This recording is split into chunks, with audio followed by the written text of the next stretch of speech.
Muito boa noite, muito boa noite. Estamos aqui para mais um Encontro de Milhões.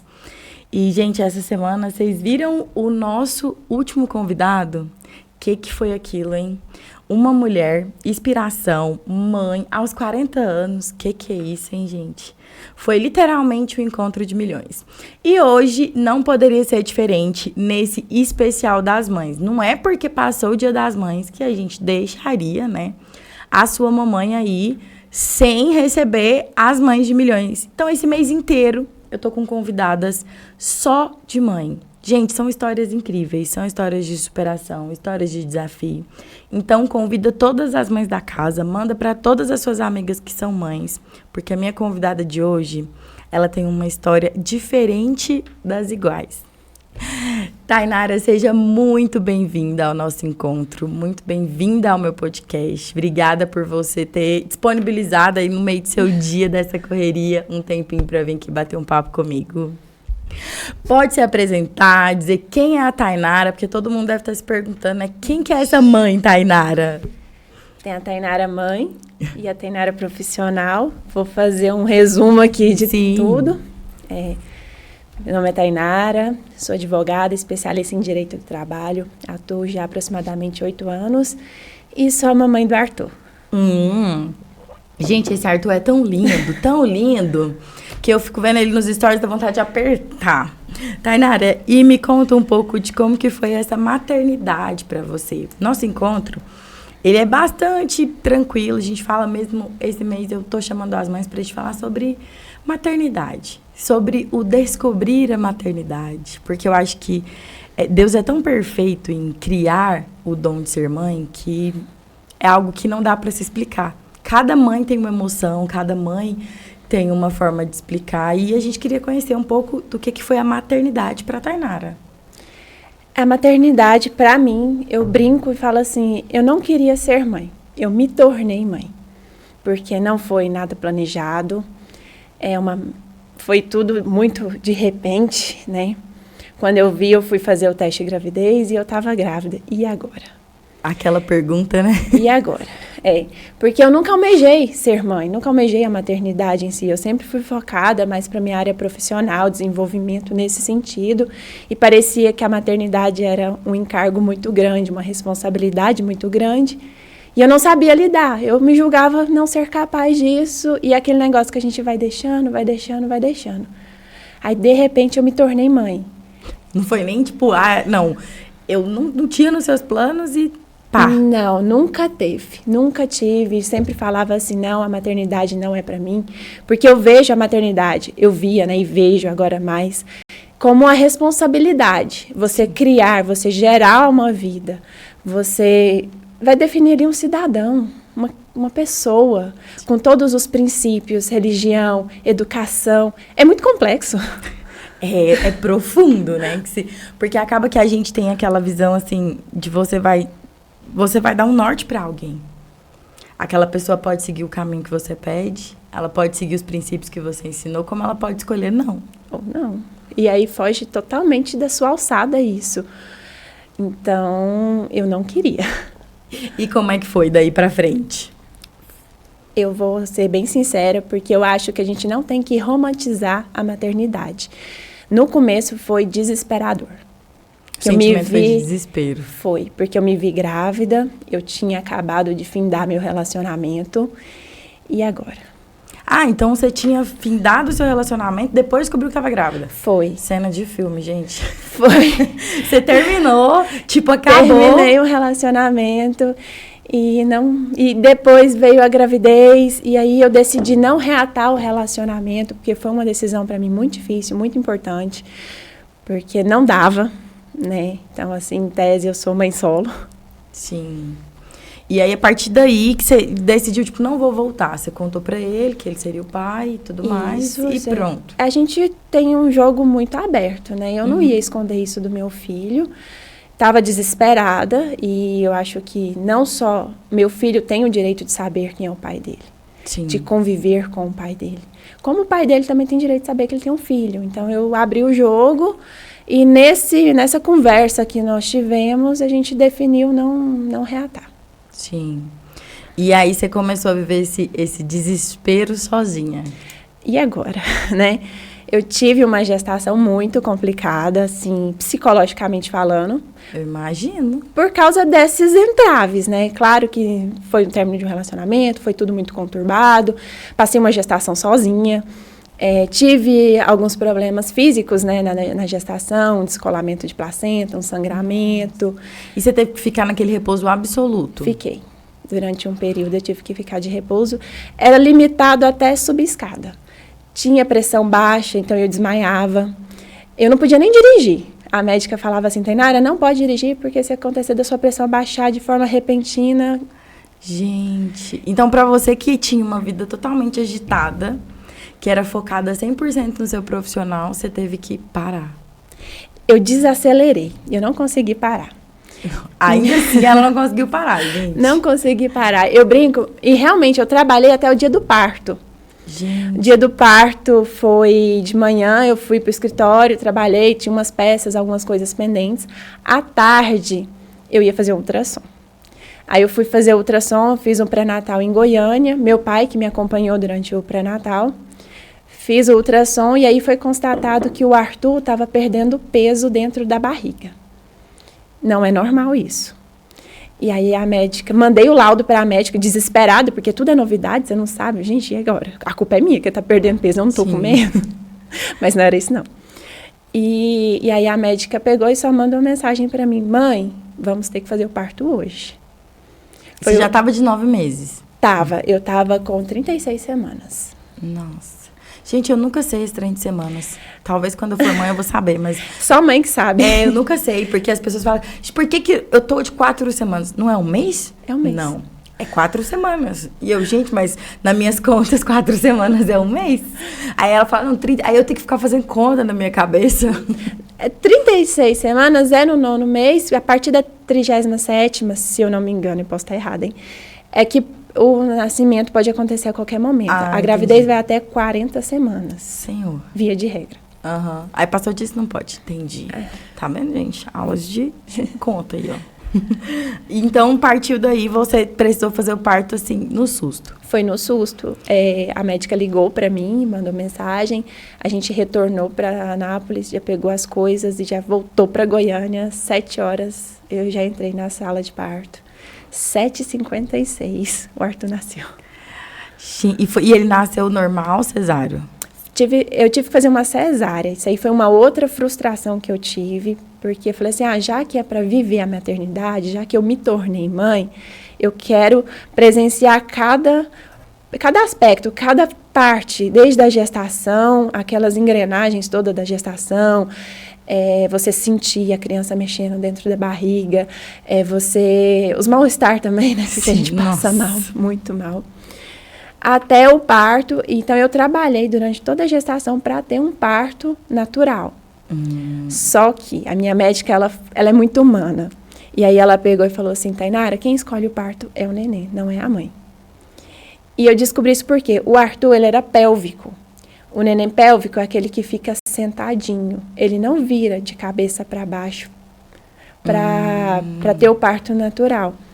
Se eu não me engano, a Vitube, que eu não sei se ela é influencer. Sim. A neném dela também foi pélvica e ela teve que fazer a cesárea. Foi o mesmo caso do Arthur. Porque o parto natural, quando o neném não está encaixado, ele é de risco. E a médica falou, não faço. O ideal é que seja uma cesárea.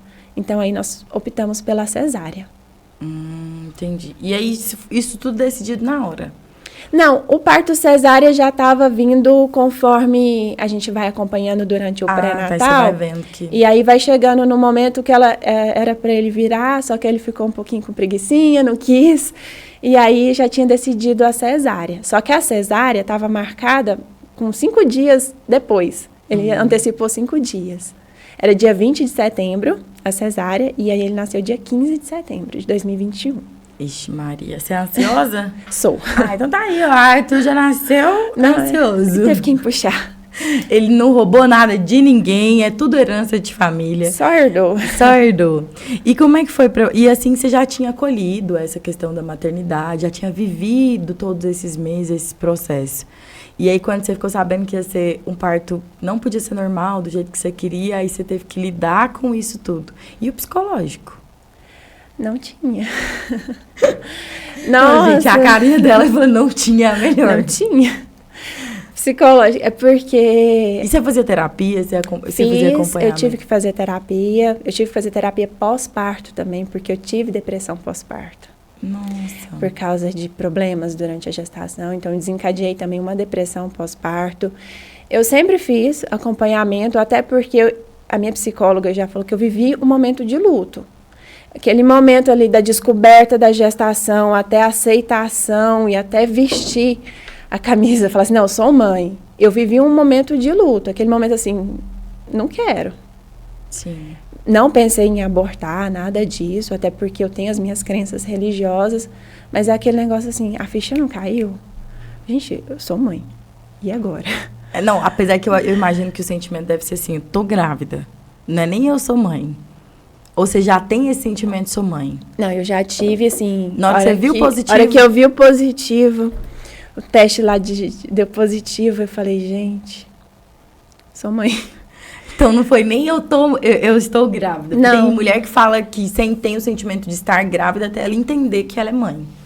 Não, assim, na hora do parto, materializa toda aquela espera da gestação, que é a hora que você vê. Aquele momento, pra mim, foi um momento único, um momento assim que eu lembro de detalhes do centro cirúrgico. Foi quando ela puxou o Arthur fez xixi na obstetra, depois que ele chorou. Eu lembro de detalhes, aquele momento materializou toda a maternidade. Aquele momento, assim, é um momento único, acho que toda mãe vai falar isso, e eu não tenho palavras para descrever. Mas na hora que eu descobri a gestação, quando eu fiz o teste de gravidez, eu fiquei, meu Deus, e agora? Sou mãe. Aí veio, falei, nossa, agora eu sou responsável, eu sou responsável por uma criança. Eu tenho que trabalhar mais. Eu tenho que trabalhar mais. Eu sou sozinha. Eu não tenho ninguém, e agora? Ninguém vai me querer mais, porque uma mulher que tem um filho, talvez ela sofra um preconceito, né? Fiquei com isso também na cabeça. Gente... Então, veio um turbilhão de sentimentos, de emoção, de medo, né? Eu falei, gente, e agora? Vou ter que trocar fralda. Fralda é o de menos. Fralda é o de menos.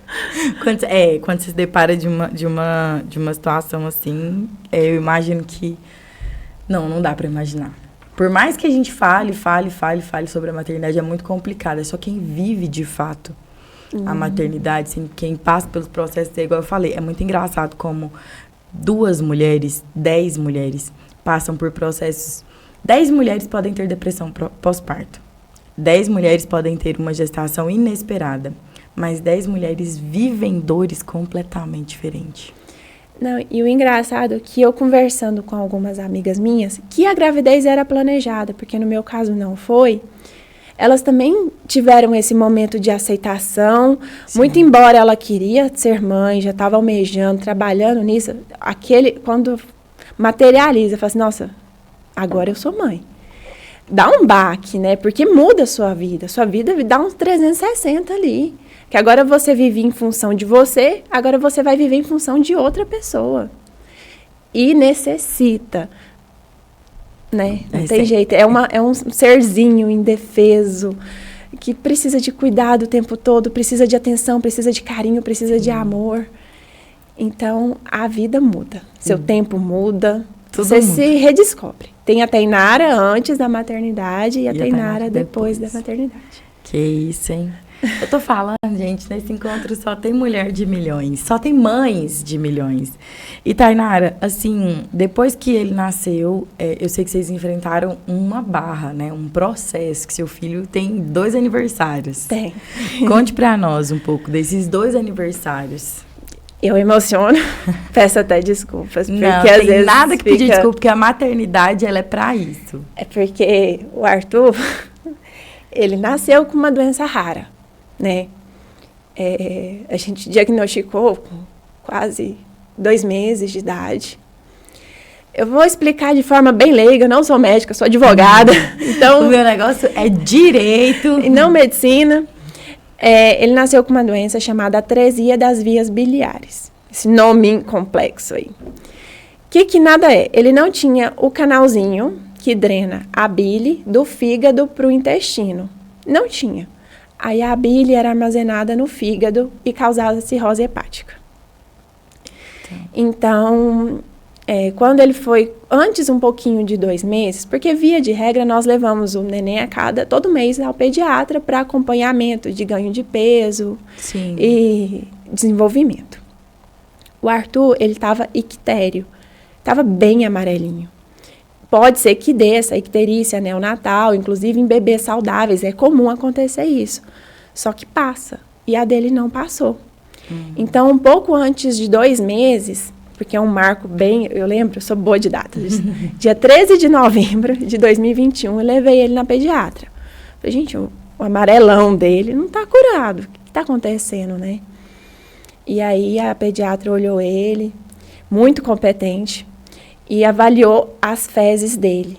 As fezes dele estavam acólicas, que é aquele cocô bem clarinho, quase branco, porque geralmente é amarelo, tipo, até o cocô importa, para você ter noção, tão ficou complexo. Gente do céu. Você tinha que observar até isso. O cocô dele geralmente era para ser amarelo, tipo açafrão, e estava amarelo bem clarinho. Sim. E a pediatra levantou essa suspeita, não falou para mim porque eu estava com depressão pós-parto. Minha mãe ela sabia disso? Sabia. Minha mãe que estava na consulta nesse dia comigo. E aí ela suspeitou que ele estava com uma doença hepática. E aí ela passou o ultrassom da vesícula para fazer. E passou o contato dela, assim, na mesa para minha mãe. Falou assim, olha, quando sair o resultado, faz hoje. Quando sair o resultado, me manda o laudo. Aí minha mãe pegou e falou assim, é sério? Ela, pode ser. E aí eu corri, saí da consulta pela manhã, à tarde nós fizemos uma coleta de exame de sangue e também fizemos ultrassom e foi constatado que o Arthur não tinha vesícula. Como assim? Né? E aí depois, no sábado, isso foi numa sexta-feira, no sábado nós fizemos uma ressonância magnética, também a pedido da médica, porque Sim. Aí ela já encaminhou, a pediatra dele de Anápolis, encaminhou para uma hepato. É uma pediatra em Goiânia, que passou essa ressonância. Nós fizemos essa ressonância no sábado, e aí foi constatado que ele estava com atresia. Aí precisava fazer uma cirurgia de urgência. Uma cirurgia que ela tem o tempo de 60 dias de vida para ser feita. E a gente descobriu o diagnóstico no dia 13. Ele estava quase completando 60 Estava quase completando 60 dias. E essa cirurgia não faz aqui em Goiás. Aí a gente teve que, na madrugada, dia 13, dia 14, a gente já embarcou para São Paulo. Ele internou no hospital. Dia 15, ele fez a cirurgia, que é a cirurgia de Kasai. É uma cirurgia paliativa que busca reconstituir esse canalzinho que ele não nasceu sem. Via de regra, dá certo. No caso do Arthur, ele teve uma sepse, que é uma infecção generalizada pós-operatória. Aí o internamento, que era para ele ficar internado em torno de 2 semanas, nós ficamos quase 1 mês em São Paulo. Nossa, e aí você não trabalhava mais? Não, larguei tudo. Assim, o último dia de trabalho oficial foi o dia do parto. Porque depois a sorte que eu me preparei, né? Eu desacelerei minha carreira, me programei para o Arthur nascer. Sim. Aí em novembro nós fomos a São Paulo, voltamos em dezembro. Aí, no final do ano, tem aquele recessozinho forense que param as atividades judiciais. Sim. Então, acabou que eu não trabalhei. Só que, como ele teve uma sepse, uma infecção generalizada, a cirurgia de Kasai, que foi a primeira cirurgia que ele fez, não surtiu efeito. Então, a bile continuou sendo armazenada no fígado, continuou causando cirrose hepática. A única saída era o transplante. E ele já estava com 3 meses. Em 3 meses.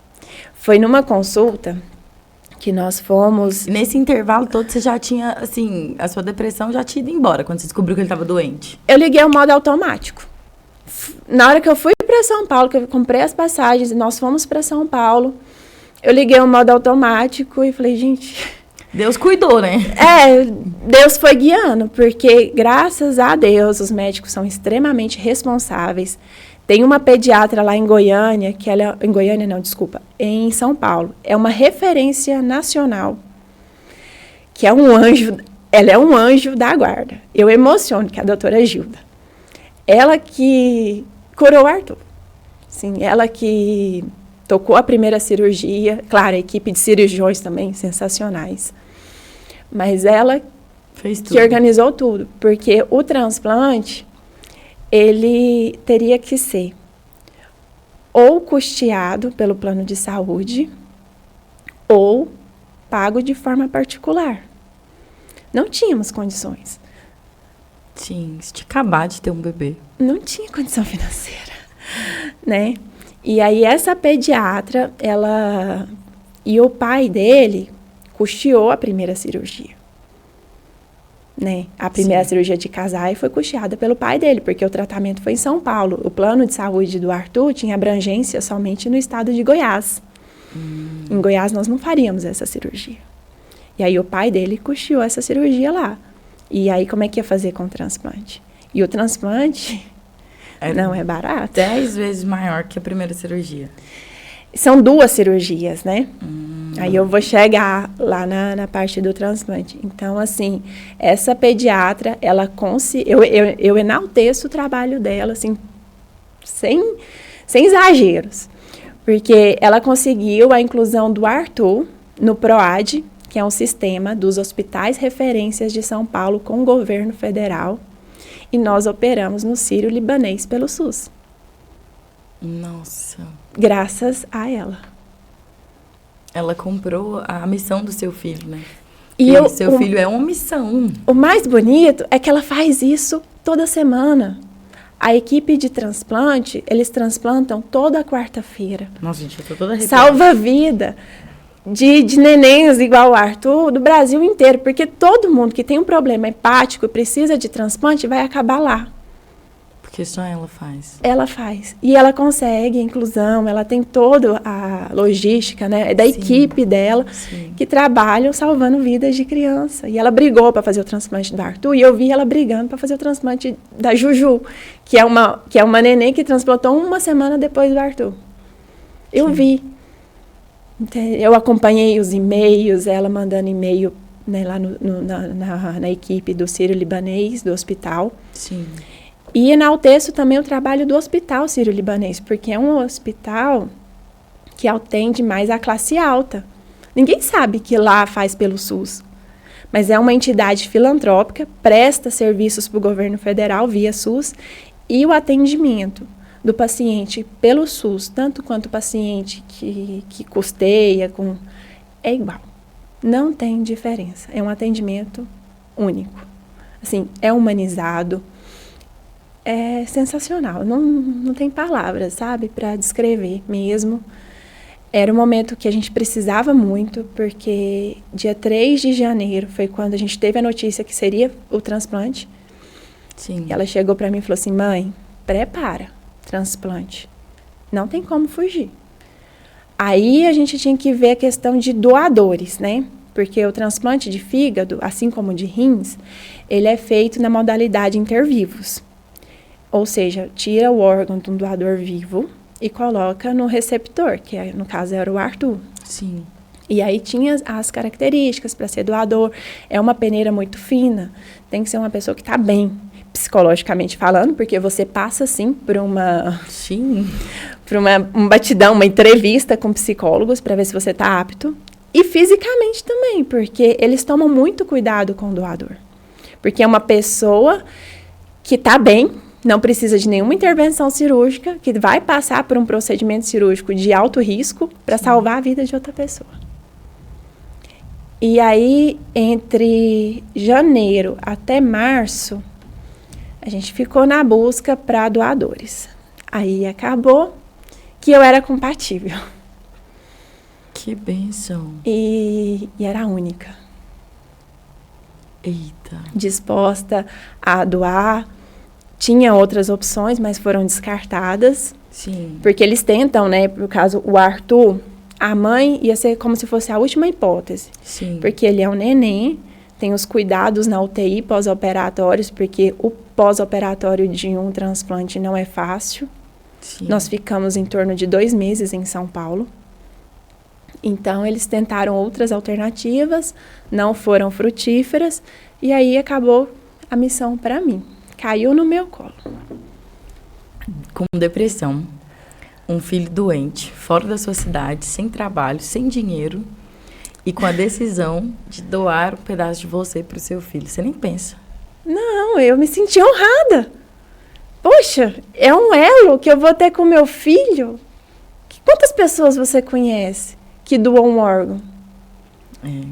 É raro. Você é só agora. É raro. Sim. Então, assim, hoje ele tem 1 ano e 8 meses. Ele não sabe, mas eu acho que quando ele souber e ele tiver noção de tudo que aconteceu, ele vai sentir orgulho da mãe que ele tem. Sim, com certeza. E isso, pra mim, é gratificante. Sim. Não tem nem... Gente, não tem nem palavras.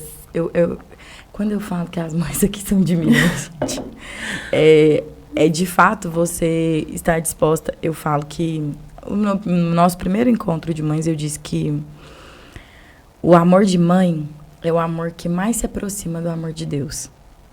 É o amor que chega mais próximo daquilo que é amor de Deus. E Deus deu seu filho para morrer por nós, por amor a nós, né? E aí, você não estava preocupado se você ia viver ou morrer. Não. Você só queria salvar a vida do seu filho. E eu me peguei, assim, eu sou católica, né? Eu me peguei muito a Nossa Senhora. Sim. Porque ela, como ninguém, sabe como é ter um filho sofrendo. Sim. Então, ela me deu forças, sabe? Porque eu rezava todos os dias, igual nós voltamos de São Paulo da primeira cirurgia em dezembro. Sim. Retornamos em janeiro para consulta e depois voltamos no começo de março. Eu lembro que era quarta-feira de cinzas a primeira consulta dele. E aí, quando iniciou todo o preparo de transplante. O pré-transplante foi mais ou menos uns 23 dias. É uma fase de exames, é uma fase muito intensa, porque o Arthur, ele concorreria primeiro a um órgão cadáver, para depois eles tentarem o doador intervivos. Mas eu estava sendo preparada como doadora. Ah, então ele passou por uma cirurgia de tentativa antes de você, ou não é cirúrgico? Não, é porque tem uma lista do governo federal de pessoas que precisam de órgãos. Sim. E ele tinha que estar incluído nessa lista. Caso acontecesse de aparecer algum órgão cadáver compatível com as necessidades e o tamanho do Arthur, porque um fígado de um nenenzinho de 6 meses é pequeno, comparado a um fígado de um adulto. Sim. Caso aparecesse, ia suspender o transplante comigo e ia tentar primeiro fazer o transplante com o doador cadáver. Sim. Só que no caso, a chance é remota, assim, é como se fosse ganhar na loteria. Sim. Nunca tem. Eu nunca, assim, das mães que eu acompanho, né, a gente faz muita amizade, nenhuma foi doador cadáver, todas foram intervivos. E aí ele tinha que fazer exames para estar dentro dessa lista, né, para mostrar a necessidade dele, para caso chegasse um acidente, alguma coisa assim muito fortuito. E aí a gente foi fazendo os preparos, eu fazendo exames, ele também, a gente foi, né, montando, e aí no dia 23 de março a gente entrou no centro cirúrgico, juntos, pela segunda vez. Só que dessa vez os dois iam ser operados. Eles começam, né, o transplante pelo doador. E depois eles fazem a cirurgia no receptor. Até porque tem uma incompatibilidade que ela só é descoberta quando abre a barriga, que é um formato do fígado, não detectado em nenhum exame de imagem, que impossibilita o transplante. Nossa. Então, tinha chances de abrir minha barriga e eu não ser compatível. Isso me deu crise de ansiedade. Não, minha filha, eu já tinha infartado, ó. Eu não conseguia nem transplantar. Eu acho que, como você disse, você ligou o modo automático. Porque eu acho que é tanta coisa, mas é uma coisa que só a maternidade explica. Porque se você pegar humanamente falando, uma pessoa normal, quando você fala, vai me abrir, vai tirar um pedaço de mim, e eu não vou conseguir, eu não sei nem se vai funcionar. E eu quero que tira. E eu quero que faça. Que é o pior, não, eu quero. Não, mas vai passar por procedimento cirúrgico? Não, tudo bem, só vai. Eu quero. Gente, e nesse intervalo, sua família com você? Assim, eu tive muito apoio. Uma rede de apoio muito grande. Sim. Tanto do lado profissional, porque nós temos um escritório aqui em Anápolis, então eu tive um respaldo de falar assim, o meu sócio pegou e falou assim, Tainara, vai cuidar do seu filho. Eu tomo conta do escritório. Então eu tive esse apoio nesse momento que eu sou eternamente grata a eles. Porque ficou processo pendente, prazos, audiências, tudo. E eu tive um respaldo, uma tranquilidade e simplesmente largar tudo. De saber que seu cliente ia ser atendido. De saber, Você não precisava se preocupar. Você só tinha que se preocupar com o seu filho. E foi isso que ele me falou. Falou, não, foca no Arthur. Depois a gente resolve isso aqui. Tudo bem. Só fui. E minha família, né? Porque tanto o Arthur como eu, nós operamos. Meu pai ficou comigo. Minha mãe ficou cuidando do Arthur. Eu fiquei sem pegar o Arthur no colo 2 meses. Era para ser 3. Eu tô toda arrepiada. Eu fiquei 2 meses sem pegar ele no colo. Mamãe, 2 meses sem pegar ele no colo. E ele já não amamentava em você? Por conta da depressão pós-parto, minha produção de leite foi pouca. Porque a amamentação é muito complexa também. Porque depende da criança, depende da mãe, depende do emocional da mãe. Eu falo que a mãe ela tem que estar bem, fisicamente e psicologicamente bem, para poder cuidar da criança. Sim. Então, eu tive esse problema de depressão pós-parto, minha produção de leite foi pouca. Na primeira cirurgia, meu leite secou. Nossa, é engraçado, só te cortando um pedacinho. Deus, ele é perfeito até nas turbulências que a gente passa, né? Porque até nisso ele cuidou. Porque antes de você saber que você tinha que passar por todo esse processo, se você for olhando enquanto você conta a história, você vai vendo o cuidado de Deus em fazer em permitir com que o seu leite secasse, para que ele já tivesse que amamentar com uma mamadeira, com outras formas de se alimentar, porque em um determinado período você de fato não poderia tê-lo. Não. E eu me culpei por não amamentar. Me culpei, me senti mal, sabe? Porque eu falei, gente, eu não consegui amamentar meu filho. Amamentei mal amamentei 2 meses. Sim. E eu me senti muito culpada. E aí essa pediatra lá de São Paulo pegou e falou assim, mãe, a fórmula é uma amiga. Seu filho precisa dela. Não se culpe. Se você tiver outro filho, você vai amamentar. Mas olha o que você está passando. Aí que eu fui começar a entender. Falei, gente, realmente. Eu não amamentei. Mas tem outras formas, né? Sim. Pense se eu não tivesse. Não me culpei mais por causa disso. Sim. Porque a minha obstetra fala, nasce uma mãe, nasce um sentimento de culpa. Porque tudo meu filho nasceu com uma doença. Será que é culpa minha? Será que eu comi? Será que eu... O que será que eu fiz na gestação que ele veio sem vesícula? O que eu fiz? O que eu fiz? Nossa, meu filho não... Aí você começa a pesquisar ou você não pesquisou?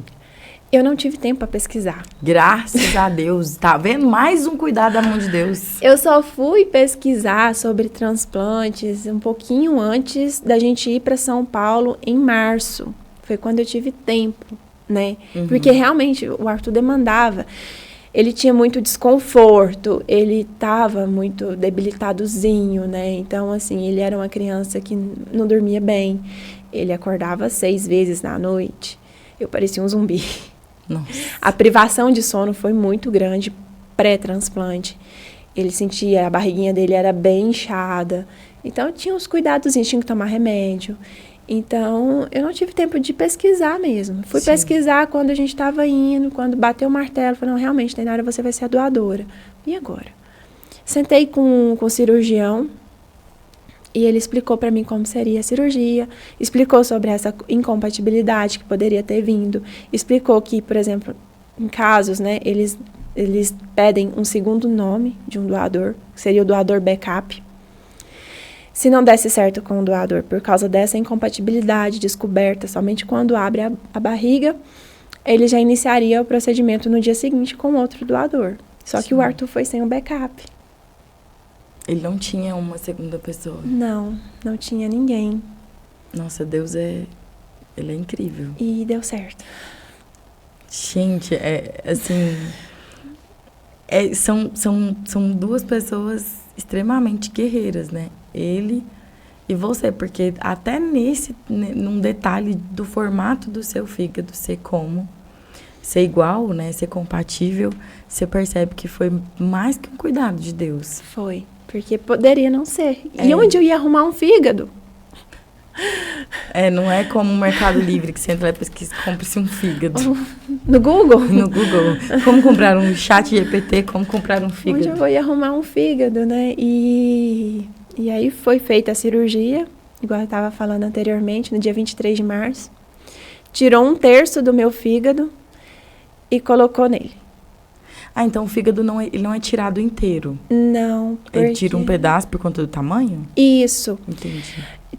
No caso, o fígado ele regenera. Ele tem esse poder, né? Uhum. Então, dos transplantes, é o mais simples. Então, tirou 1/3 do meu fígado e colocou nele. Esse pedacinho vai crescer nele. E o meu já voltou. Que bênção. Assim, tem alguns cuidados, né? Como não sobrecarregar o fígado com bebidas alcoólicas, alimentos gordurosos. Então, requer que o doador tenha hábitos saudáveis, não só antes do transplante, como depois também, porque o fígado, pra sempre. Ele tem que regenerar. E o Arthur também. E deu tudo certo. A cirurgia foi maravilhosa. Quando você acordou, porque na hora você não viu, você estava totalmente desacordada. Eu lembro de flashes, né? Porque a gente toma anestesia geral e uma anestesia peridural para só a parte do tronco para não sentir dor. E eu lembro quando eu entrei na sala de cirurgia, foi exatamente 6h04 da manhã. Senhor, gente, realmente ela é precisa com datas e horários. É porque eu tive a crise de ansiedade, né? Por causa dessa possibilidade de incompatibilidade de última hora. E eu não consegui dormir. E o transplante foi realizado pela manhã. Então, eu lembro, como se fosse ontem, do enfermeiro adentrando meu quarto lá no hospital, pedindo para eu tomar um banho com o sabonete especial, me preparar e seguir. E ele me levou em maca para o centro cirúrgico. Sim. E centro cirúrgico me dá um pouquinho de pânico. Só que tinha um relógio enorme lá, marcando a hora. E a hora que eu entrei, aí eu deitei na mesa do centro cirúrgico. E aí eu já não lembro de mais nada, porque já fui anestesiada. E depois eu fui encaminhada para uma salinha onde você recupera da anestesia. Sim. Nessa sala, eu lembro que um dos cirurgiões, porque é uma equipe bem grande, foi lá e eu estava meio grogue ainda de anestesia e perguntava assim, e o Arthur? E o Arthur? E o cirurgião falava assim, olha, que era o doutor João. Falou assim, Tainara, tá tudo bem. A gente já tá fechando a barriga do Arthur. Deu tudo certo. E eu e o Arthur delirando, sabe? E aí, depois disso, eu já tava no quarto com meu pai. Então, lembro muito pouco. Lembro de flashes, somente dele falando pra mim. Falando, não, deu tudo certo. Né? E acho que a gente transplantou numa quarta-feira. Porque a equipe faz transplante toda quarta. Uhum. Aí, no domingo, eu comecei a passar mal.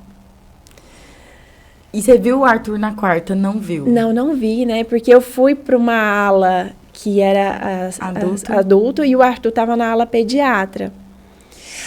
Mas depois de uns 2 dias, foi sábado. Sábado, de cadeira de rodas, eu consegui ir lá ver ele. Eu precisava ver ele. Porque todo mundo pode falar, né? Não, tá tudo bem, mas você como mãe, você não acredita. Não. Só se você ver, se você pegar... Nossa, e eu tive que ir porque o corte é um pouquinho grande, começa mais ou menos aqui embaixo do peito, vai até o umbigo, faz tipo um L na barriga. Sim. Então, eu não podia pegar ele no colo por causa desse corte, porque eu tinha limitação de movimentar o tronco. Então, eu fui numa cadeira de roda, consegui ir lá ver ele estava branquinho, não estava amarelo mais. Nossa, pra você, ele já foi a resposta de tudo. Já, e ele estava bem. Né? na UTI, estava tomando os cuidados necessários, mas ele estava estável. Sim. E foi muito bom eu ter visto ele, inclusive tem um vídeo chorando. Nossa! E aí eu queria pegar ele, só que não podia, porque ele estava entubado, estava todo, né? Uhum. E foi... Mas só de saber que deu certo. O mais difícil já tinha passado, já tira um peso das costas. Sim. Já fazia com que você tivesse uma noite de sono, pelo menos. Nossa, é porque eu não dormia, não. Nossa, eu imagino. Nossa, eu tinha pesadelo, era assim, doador, a gente arrumar um doador, eu ficava com medo, né? E muita responsabilidade também nas minhas costas, porque, Sim. gente, eu tenho que salvar a vida do meu filho. Sim, e se não der certo? O que eu faço? E se não der, e se eu morrer? Quem vai Eu cuidar ficava do assim, meu falei, gente, eu tive pânico também, ataque de pânico, porque, gente, se acontecer alguma coisa comigo, filho? Quem vai cuidar dele? né? E aí? É muito... É um se abandonar mesmo naquilo que Deus ia fazer. Nossa, e assim, e confiar. Eu acho que o mais importante é confiar que vai dar certo, ser muito otimista. Nossa, e nessa hora a gente falava, nos podcasts, a gente falou muito sobre fé. E fé é uma coisa que, assim, não se explica, né? Porque você só sabe que tem quando você precisa. Fé e força, né? Porque eu nunca que eu ia imaginar... Eu me julgava fraca. Sim, você começou falando, né? Sobre os seus medos, seus anseios, quando você descobre a maternidade. E quando você vem, seu filho vem de encontro a essa situação, você tira força que você nem sabe. Porque na sua cabeça, e não é na sua cabeça, mas você estava num estado doente depois de um parto. E aí você recebe a notícia que seu filho tem uma doença, e aí você pega a sua... Assim, você pega a sua depressão e fala assim, ó, você põe do lado e fala assim, espera aí, eu vou ali salvar a vida do meu filho e daqui a pouco eu volto. Depois eu volto. Eu volto aqui pra te conversar, mas agora, nesse momento, você vai ter que esperar Fica aqui em stand-by. Eu prometo que eu não vou te esquecer, mas agora você fica aqui e eu vou ali. Então, assim, é até, assim, engraçado falar sobre isso agora, mas naquele momento foi exatamente o que você fez. Tipo assim, eu não quero saber se eu tô doente, eu não quero saber se eu tô ruim, se eu tô angustiada, se eu tô com medo, se eu tô com problema. Você não conseguia mais pensar em você. Não. Não tinha espaço. Não é mais sobre você. Não, era sobre salvar a vida do Arthur. Ele precisava. E é como se o tempo tivesse toda hora, né? A cada segundo era um segundo de vida que... Sim, e o engraçado é porque o fígado é um órgão vital. Então, se o transplante for tardio, ele pode afetar outros órgãos. Por exemplo, começa do fígado, aí dá complicação no rim, até dá falência múltipla dos órgãos. Teve uma mãe que o neném dela não conseguiu ser transplantado e veio a óbito por falências múltiplas dos órgãos. Nossa. Lá no hospital. E você viu tudo isso? Foi mais... Eu não vi, porque eu não fiquei com o Arthur, né, na ala pediatra. Porque, assim... Mas sua mãe viu? Minha mãe viu. Nossa. E aí, é engraçado porque tem uma mensagem, tem um texto, né, que fala sobre isso. Sobre a maternidade, a visão da mãe. Porque, assim, sua mãe sofria 2 vezes. Uhum. Porque a sua mãe sofria em ver você ali se desfazendo. A sua mãe sofria por ver o seu filho desfazendo. E aí ela tinha que cuidar do seu filho, mas ela não podia cuidar de você. Aí meu pai ficou comigo e eu tive uma intercorrência. Sim, você falou que no domingo você se sentiu mal. Isso, eu passei muito mal. Foi onde minha mãe baqueou. Porque eu comecei a passar muito mal, aí eu vi que eu tinha... minha recuperação não estava como planejada. Meus exames não estavam bons. E aí eu fui fazer uma tomografia para ver o que estava acontecendo, alguma coisa errada, e deu uma intercorrência chamada brida. É um termo médico também. Foi nas alças do intestino. E aí, quando eu descobri esse diagnóstico, comecei a passar mal no domingo. Foi na segunda-feira. Os médicos, eu saí do quarto, desci para fazer o exame e voltei. A hora que eu voltei pro quarto, entrou a equipe médica no quarto, dos cirurgiões, Parecia Grey's Anatomy, sabe? Não é caso de ir, mas é porque... Não, depois que passa, a gente passou, deu tudo certo. Estão todos bem. Tá todo mundo bem, tô aqui. Estou aqui para contar para vocês. Então, eram, 12 cirurgiões entrando no seu quarto de forma repentina. Eu falei, meu Deus, e agora? Morri. Não, 30 minutos você tá no centro cirúrgico de novo. Vamos ter que abrir de novo sua barriga. Aí entrou a psicóloga. Porque a equipe é tão complexa que eles dão um atendimento com psicólogo, tudo, nutricionista, tudo que precisar tem. Eu falei, não, calma, tá no centro cirúrgico. Aí, Nossa, gente, até eu tô aqui nervosa já. Aí minha mãe baqueou, porque ela tava lá com o meu irmão, com o Arthur, e ela não pôde, né? Ficar com você. Ficar comigo, e aí onde eu vi, falei, gente, minha mãe é mais forte que eu. Nossa, com certeza. Gente, eu acho que nesse texto fala que ninguém olha, que a única pessoa que é capaz de olhar para a mãe quando o bebê nasce é a mãe. É a mãe. Porque as pessoas, elas se encantam tanto pelo bebê que ninguém pergunta como a mãe está. As pessoas querem saber como o bebê está. Ninguém se preocupa com a mãe. E aí ela já sentiu aquela dor, ela sabe o quanto dói. Aí ela olha para o seu filho e vê que a sua filha sentiu aquela dor. Ela já sentiu angústia, então ela sabe a angústia que o seu filho está passando. E aí entra todos os desafios, por exemplo, que você passou, de ter ficado doente, de toda essa situação que seu filho passou. E ela olhar para isso tudo e, ela estar de fato de mãos atadas e só poder interceder. Eu acho que o trabalho mais bonito que existe dentro do religioso é a intercessão. Porque eu acho que é o mais difícil de se fazer. Porque você não pode fazer nada. Só interceder. Na situação que sua mãe estava, ela não podia cuidar do seu filho, porque ele estava na UTI. Então, ela só precisava estar presente. Uhum. Era só assim, eu estou aqui. E ela não podia cuidar de você. Ela não podia ser médico da sua vida, ela não podia ser advogado da sua vida, ela não podia ser nada. Ela só precisava estar ali. E para ela, eu imagino que o sentimento de insuficiência era muito grande. É um sentimento de insuficiência, assim, de eu não consigo. Eu não sou capaz. E aí tudo aquilo que você sentiu, o tempo inteiro, ela sentiu em horas. Não, sentiu, tanto é que quando eu voltei da segunda cirurgia, ela foi lá no quarto. E ela pegou e falou assim, eu queria estar aí no seu lugar. E eu não posso. Porque ela viu, eu voltei da cirurgia muito debilitada. Porque dentro de 4 dias, você tomar 4 anestesias, meu cabelo caía. Eu pensei que eu ia ficar careca. E aí depois, na segunda cirurgia, eu fui pra UTI também. Fiquei lá na UTI uns 3 dias. E aí foi quando ela me viu na UTI, todas aquelas parafernálias de UTI, no oxigênio, minha pressão baixa, né? Então tinha um aparelho aferindo minha pressão o tempo todo. E tinha risco também de trombose. Então, enfim, muitas complicações que eu tive. E ela foi lá. Quando ela foi lá, ela pegou e falou assim, Tainara, eu queria estar aí no seu lugar. Porque ali ela viu, né? Eu estava praticamente dormindo, mas eu senti a dor dela. Sim. E por mais que a gente sinta, é incalculável. Igual, assim, ela consegue sentir a sua dor porque você sentiu a dor do seu filho.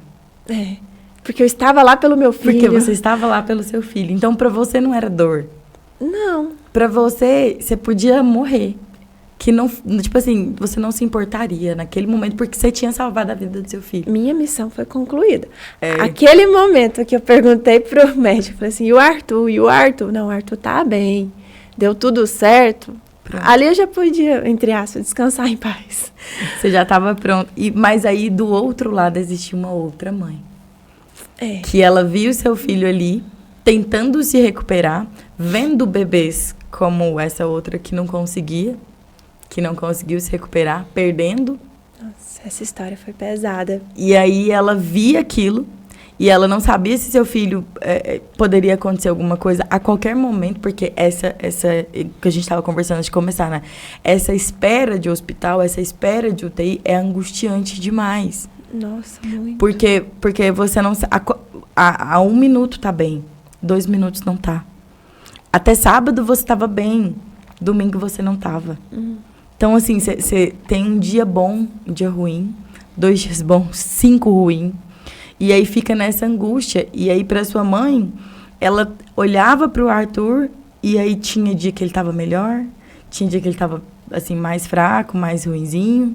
Mas não era porque estava acontecendo alguma coisa, mas é porque por estar ali, pela condição que é, por ser um bebê.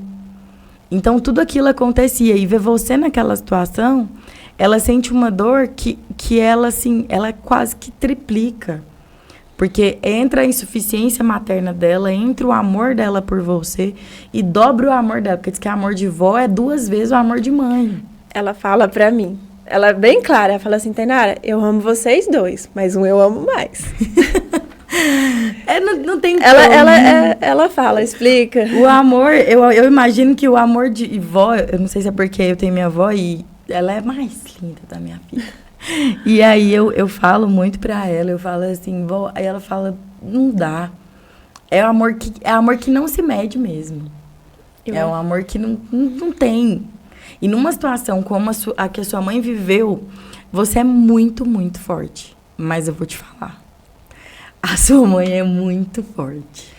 E foi graças a ela, né, minha mãe, graças ao meu pai também, que cuidou de mim, Sim. que eu consegui. Então, assim, são os 2 pilares, né? Meu lado profissional, que ficou paralisado, mas não ficou desamparado. E minha família. Eles foram... Porque não ia conseguir, gente, não ia. Quando a gente... Ontem mesmo minha mãe tava brincando, né? Falando que ela... ninguém mandou você ser enxerido e passar na frente dos outros para você poder nascer. E aí eu falei assim, pois é, mas nós filhos, as pessoas às vezes falam que não, mas ontem quando ela falou isso, eu fui deitar e fiquei pensando nisso. E aí ontem também eu tive uma entrevista com uma mulher, ela contando as histórias dela, e eu fico matutando, sabe? Eu falo que os meus entrevistados me ensinam todos os dias. E eu vou para casa e fico, de fato, pensando naquela história, no que a pessoa viveu, no que ela sentiu. E indo para casa, eu olhava e pensava mesmo com o meu coração. Falava assim, Deus, é um pai, é um filho que escolhe o pai. Porque, de fato... Ele sabe que ele vai... É como se Deus, ele soubesse o que a gente vai precisar. E Deus sabia que você não podia ter outro pai. E nem outra mãe. Porque talvez outro pai, outra mãe não ia segurar segurar a barra que você ia passar quando você tivesse lá seus 20 e tantos anos. A outra pessoa que passa por uma situação de ficar numa cadeira de rodas. Aí as pessoas julgam, apontam. E, cara, Deus sabia que aos 20 e poucos anos você ficaria numa cadeira de rodas e você precisaria daquela mãe. Não seria outra. Era aquela mãe ali que precisava cuidar de você. Assim como Deus sabia que o Arthur, quando ele manda o Arthur para você, ele não podia mandar o Arthur para nenhuma outra mãe, porque era só você que era capaz de salvar a vida dele. Talvez uma outra mãe não teria essa coragem, essa disposição, assim, não sei, eu acho que é um amor que não dá para medir, eu acho que qualquer mãe faria isso, mas, assim, será mesmo que ela estaria, assim, pronta fisicamente, pronta, porque, assim, a gente come 1000 besteiras, a gente tem uma vida extremamente desregrada, e nem todo mundo toma a gestação como algo saudável, vou comer saudável, vou viver uma vida saudável. E foi graças a você ser saudável que você conseguiu salvar seu filho. Olha que engraçado, você falando aqui, né? Eu sempre tive hábitos saudáveis. De fazer musculação, de fazer dieta. E isso tudo era voltado para a vaidade. E eu não sou hipócrita, eu falava assim, ela é para ter um corpo esteticamente bonito. E sempre tive esse foco na minha vida. E essa vaidade salvou a vida do Arthur. Porque todos os meus exames foram bons. Eu não tinha gordura no fígado, eu fazia uma atividade física regularmente e tudo isso favoreceu. Aí eu brinco a minha vaidade, porque antes eu batia no peito e falava assim, eu não vou mentir, é por vaidade, saúde é em segundo plano. Eu quero ficar gostosa. Isso aí, o resto depois mais ou menos isso. O resto depois a gente resolve. E assim, e hoje inverteu. Mantenho os hábitos saudáveis, mantenho a minha rotina, mas porque eu preciso estar bem. Sim. Mas, e foi um hábito que você já havia criado, né? Já tinha anos, já. Tainara, assim, eu falei pra você que nós conversaríamos e o tempo ia tomando uma proporção muito grande. Nosso prazo tá assim, ó, nós estrangulamos o prazo. Nossa. Mas por questões mesmo porque sua história é incrível. Você é inspiração, assim, pra inúmeras mães. Inspiração de coragem, inspiração de determinação. Inspiração até mesmo pra mim. Eu tenho muita vontade de ser mãe. É tipo um sonho da minha vida. Mas aí, olhando agora, ouvindo, a gente já tinha partilhado sobre essa história por cima antes, mas agora ouvindo essa história aqui, eu me pergunto se numa situação dessa, saudável, será que eu estaria pronta pra viver algo assim? Saudável, não. Eu como 10 pizzas, 20 sanduíches, tomo meu milkshake. Então, assim, a gente não se importa com isso. A gente não se preocupa com a vida saudável. E uma vida saudável pode salvar outra vida. E a gente não tem ideia disso. Então, como eu falei, a gente vai percebendo muita coisa quando as pessoas vêm e contam a sua história. E, assim, a sua história, ela é um milagre. Eu falo que o Arthur é meu milagre. Você tem um verdadeiro milagre. Assim como você tem uma experiência com Nossa Senhora, você tem uma experiência com Deus. É muito lindo ver o cuidado de Deus com a sua vida, com o seu sagrado. E ver que Deus, assim, ele tem uma promessa para você. Ele tem uma promessa para o seu filho. E o seu filho tem muito. Assim, ontem no podcast... a moça ia contando a história dela e eu falando assim, e eu pensando comigo, em silêncio, não disse nada. E eu fiquei pensando assim, gente, pensa daqui 20 anos que os filhos dela, que são pequenos hoje, vai assistir esse vídeo e vai ver eles passando aqui e falando que tá com vergonha e tal. Aí eu fico imaginando o Arthur assistindo esse podcast aqui daqui 20 anos. E aí ele entra lá, assim, aleatoriamente, e encontra um vídeo onde a mãe dele conta aquela história do que ela estava sentindo quando ele tinha 2 aninhos. E aí, assim, ele olhar e falar, cara, essa é minha mãe. E ter orgulho. Ela salvou minha vida. E, assim, você salvaria quantas vezes for preciso. Porque essa é a maternidade. É um ato de doação, de vocação. Sim. E só sendo. Só... Não tem palavras para descrever. Como eu falei, eu nunca queria ser mãe, me tornei mãe. E hoje eu agradeço por ser mãe. Que isso. Tainá, nosso encontro vai chegar ao fim. Se ficar aqui, a gente vai conversar sobre essa trajetória. Mas o Arthur tá bem, fez ótimo. Exames. Depois disso, e a recuperação foi um sucesso? Não, a recuperação dele foi um sucesso. Hoje ele está super bem. Lógico, ele faz uns exames mensais para ver as taxas hepáticas, mas sem nenhuma intercorrência, nenhum empecilho, nada. Ele está derramando saúde, graças a Deus. Graças a Deus.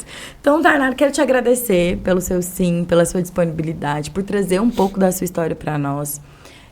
Por poder incentivar outras tantas mães que sentem medo quando engravidam e partilhar um pouco do seu desafio. Muito obrigada pelo dom que é a sua vida, muito obrigada pelo dom que é a vida do Arthur, da sua mãe, né? Dá um abraço na sua mãe. Pode deixar. Porque ela é uma verdadeira guerreira.